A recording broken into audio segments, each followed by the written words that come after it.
ఈరోజు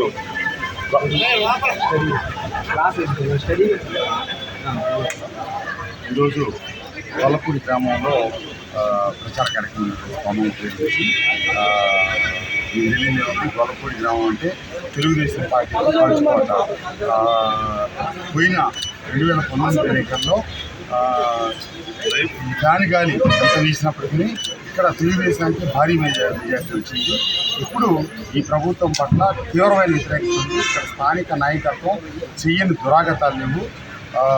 నేను పార్టీని కొన్ని కారణాలతో దూరంగా ఉంటాను. ఇప్పుడు నేను వస్తానే ఈ గ్రామంలో పక్కబజారులో గమనించాను. అభివృద్ధి కార్యక్రమాల్లో స్థానిక శాసనసభ్యులైన నా పేరు లేకుండా శిలాఫలకాలు వేశారు. ప్రోటోకాల్ ఎట్లా పర్మిషన్ వస్తుందో నేను కలెక్టర్ గారికి అందరికీ కంప్లైంట్లు పెడతాను. రాబోయేది మా ప్రభుత్వమే.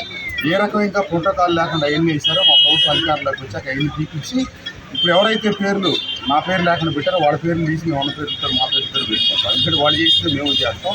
ఈ రకమైన దుర్మార్గం చర్యలు ప్రజాస్వామ్యంలో ఎవరికి సరికావు.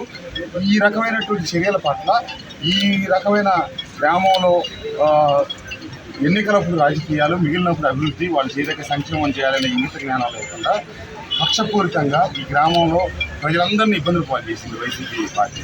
కాబట్టి ప్రజలు తీవ్రంగా వ్యతిరేకిస్తూ ఉన్నారు. వాళ్ళకి ఖచ్చితంగా పెద్ద మెజార్టీతో భారీగా బుద్ధి చెప్పబోతా ఉన్నారు. ప్రజల నుంచి మంచి స్పందన ఉంది. ఈ మైలవరం నియోజకవర్గంలో తెలుగుదేశం పార్టీకి మంచి మెజార్టీకి పునాది గొల్లపూడి గ్రామం నుంచి ప్రారంభం. యూట్యూబ్లో ఒకసారి కొట్టండి, వసంత కృష్ణ ప్రసాద్ అసెంబ్లీ స్పీచెస్ అని. ఒక మైలవరం నియోజకవర్గంలో నేను మాట్లాడని అంశం లేదు.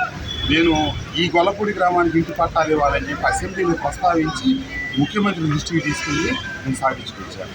ప్రతి అంశం ఇబ్రహీంపట్నం, కొండపల్లి దగ్గర నుంచి ప్రతి అంశం నేను రిజర్వాయర్ల దగ్గర నుంచి పోలీస్ స్టేషన్ పెట్టాలనే దగ్గర నుంచి పోలీస్ స్టేషన్ నేను మాట్లాడకపోతే బుర్రా బుద్ధి లేక మాట్లాడాలి కాబట్టి మాట్లాడుతారు. యూట్యూబ్లో కూర్చోరండి తమ్ముడు, మీకే తెలుసు. నమస్తే అండి.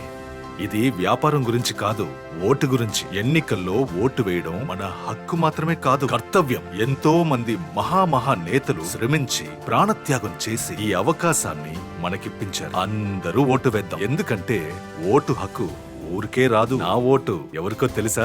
అది సీక్రెట్ అండి.